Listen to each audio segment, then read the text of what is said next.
Why is society so obsessed with feet? Well, psychologically, we know that the area of the brain that controls feet and the area of the brain that experiences arousal, they're kind of neighboring areas. And sometimes wires get crossed, things get jumbled up, and boom, now you have a foot fetish, which is why it's so common. But people will talk about it like this is a new thing that just happened. Like there was a great shift where being into feet became socially acceptable, and before that, it was the Dark Ages, and you were never allowed to even mention it. And to a degree, I guess that makes sense. But I personally would disagree with that. I think that historically speaking, being into feet or just the obsession of feet in general has been a long-standing tradition for basically as long as humanity has existed. Let's look at ancient China with the process of foot binding, which was trying to keep the woman's foot as small as humanly possible because tiny feet were seen as elegant, beautiful, sexually desirable. Men would be obsessed over it. Women would get judged over their feet.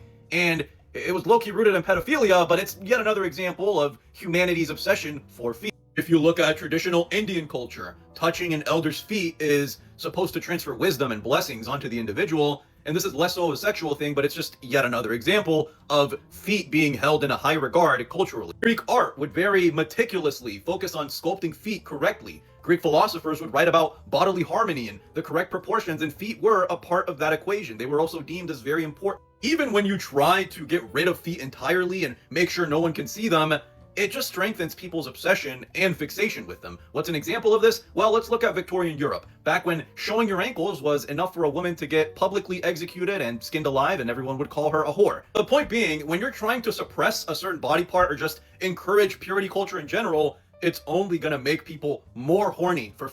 Now, this one might get me in trouble, so I'm gonna pick my words very carefully here and clarify that I don't mean this in a derogatory way, but the Bible does have a good chunk of foot symbolism. The act of washing the feet, anointing feet, weeping at the feet.